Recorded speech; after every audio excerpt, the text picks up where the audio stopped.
In crush news, one UCD professor released a study on what young people deem crush-worthy. The study found that people are more likely to crush on you if you are charming, empathetic, popular, and not aggressive. The results also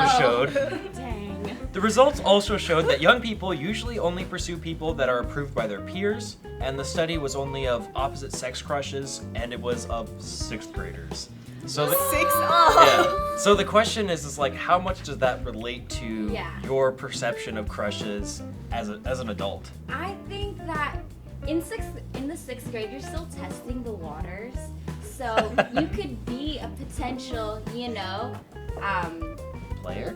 Yeah, and like not know that in the 6th grade. I don't understand the non-aggressive. Are 6th graders aggressive? Are you Dude, kidding? yeah, dude. Really? Yeah, man. I swear, they're so aggressive.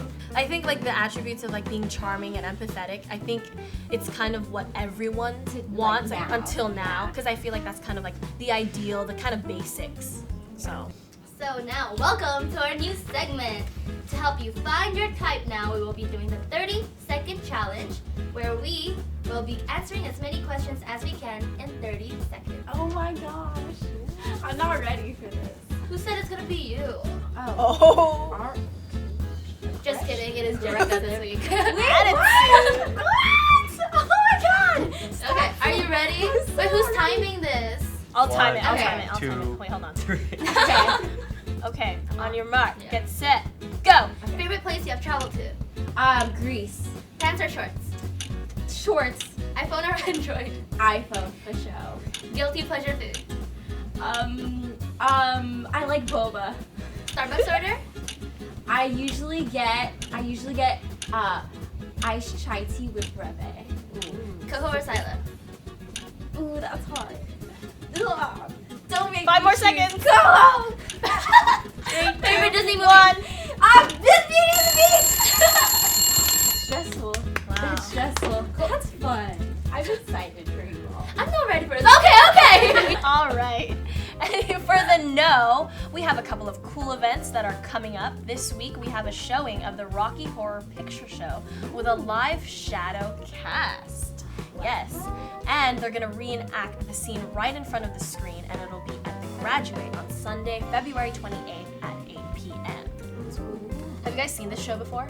I've never seen it, but It's a bit creepy too. the I don't most know. I've Yeah, seen like of it heebie-jeebies. is in like other movies that reference it or that Agreed. have it. Right. Oh, or like, have you seen that movie, Perks of Being a Wallflower? Like they performed that. Yeah. And I haven't actually seen it. That's where I saw like bits of it. And we have the Davis Flea Market. Don't forget the Davis Flea Market. And on Sunday, February 28th, from 11 to 3 p.m. in the Third Space Art Collective, there will be a flea market for the people of Davis to sell their belongings to promote business and sustainability in the community. So make sure to check that out. We also have exciting news for the UC Davis men's basketball team.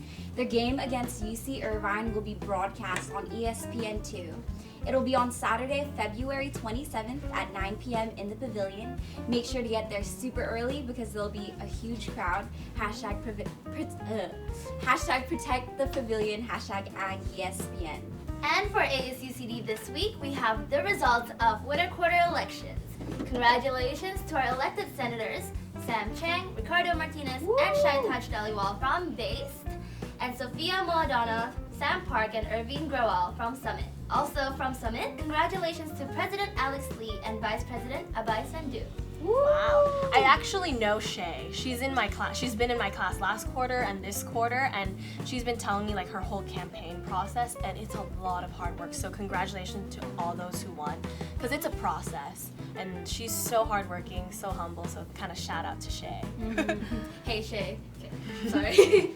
And a special shout out to our friends over at the California Aggie, who's measured to reprint the Aggie Pass with 70% in the affirmative. Woo! I love seeing the picture of their reaction. That touched my heart. saw I was like, that. they're so happy. I was like, they It's did like it. good for them. Yeah. So excited. I'm happy for them. Okay, but with all of this comes the drama. Drama. Yeah, the past 2 weeks have been filled with some keeping up with the candidates all over my Facebook. And let's do a little recap. One lead candidate accused other parties of violating election rules by sending out listserv emails to voters. the elections chair responded by stating that the listserv that is off limits are smart site and course-related listservs, and that the accused had used club listservs. So they're allowed, apparently. But then, one of the emails was accidentally entitled Clubs and Shit. Clubs and shit. Okay. Right. Yeah. Okay. Which aggravated some clubs and orgs, obviously. Oh, shit. Because they're That's like, not- yeah. are we, Yeah. is that what you think Is that what of you- it? yeah. Yeah, but no, I got some intel that it was actually an accident, so How is that? How is that an accident? That's a really big ass. Okay. Even if it's a joke. I mean, of course, like, it was an accident. every but, like, yeah. they're like, oh That's yeah, not an we accident. just needed to put like a little contact list. So mine says like, okay, Aggie NOW people, and then just like home people. But this just says like clubs and Yeah. so. That's All right. Also, the rebirth of LEAD also brought some issues because people speculated that they did not reach out to the founders to discuss their platform. Yes, I read about that. But they responded by saying that although the acronym is the same, they're not the same. So they're like, oh, we're Oh. LEAD, but we're not the old LEAD, we're the new LEAD. So they kind of like took the name. They're saying that they just took the name. They just took the acronym, yeah. So the Coho debate also got some heat when candidates were accused of capitalizing the demonstration to their campaign advantage. Going further, our elected president, then candidate, was criticized on Facebook by a current senator for not taking stance on recent race-based issues. He responded by saying it is something they need to work on right now, and another senator said it's just damage control. So who said it's something that we need to work on, right? Alex or Alex. Kamal? Wait. No, Kamal criticized Alex. Okay. Yeah. Okay. And Yeah. Alex responded that it's something he needs to work on. Yes. Okay. I He saw that did post on repost- Facebook. He did repost something Casey, thoughtfully posted. But Kamal apparently thought that wasn't Enough. that wouldn't suffice. Yeah. I don't like the calling out and the criticizing. I get that Kamal's very passionate about it, but I didn't think it was necessary. But at the end of the day, that's politics. I mean, out of all those stories, I think Kamal was the most justified in doing what he did. But I think for overall, like in looking at all the things that happened, it's just a super disrespectful to the election process. Yeah. To like students who like have to vote for these people and they're out there And it and they're was, fighting like, over each hours you know. before voting or Yeah. polls closed. It's just or it's really something. unprofessional and it's I don't appreciate it.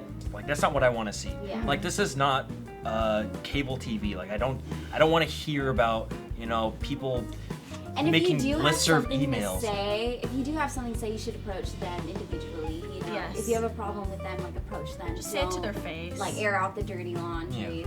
That, I know, and then I also see all over Facebook people who are not really involved get really heated up and posting statuses and comments and posting in different Facebook groups just like, hey, look at what I got from this slate. And I'm just like, oh my goodness, don't do that. Just keep to yourself. I think some people think they're entitled to just say whatever they want to say. I know. whenever. It's like the sensationalism of putting people on blast, they should have like an internal system of like handling cheating and handling criticism so that like they don't have to put people on blast on Facebook. Yeah. on Facebook. But I think at the same time, this is what happens at a national level. We see it. Like, it's election season. We see this happening, and unfortunately, sometimes drama makes politics entertaining. It does. Right. But This it's is this is the bad thing about yeah, politics. that's though. the bad thing. Right, politics are supposed to be boring because it's not supposed to be sensational. Right. And I don't like them picking up on the bad habits of American politicians. Exactly, yeah. Disrespectful to students. Because if these are future leaders of America, then and if they're already acting like this now, imagine what it's going to be like in the future. Like, just thinking about it. Moving on, earlier this week, the UC Davis diaspora members held a press conference in March following a hate crime where a black female student was assaulted in West Village. The event had multiple speakers, including ASUCD Senator Kamal Thomas and Chancellor Katehi. The community demands that more safety measures should be taken in order to ensure the safety of students, including more lighting around campus as well as downtown and an increase of funds for Tipsy Taxi and the Safe Rides services. The chancellor agreed that the university would work with the black community to address these issues. And that is all we have today. Thanks for watching. I'm Tanya Josephine. I'm Jenica Sandoval. And I'm Nikki Bagahis. And I'm Kevin Doosan. Thanks for watching. I just said thanks for watching. One more time. Okay. If you love this week's episode, please like and subscribe. And follow us on all our social media. We're on Facebook, Instagram, Twitter, Snapchat, etc. as Aggie Studios or Aggie Now.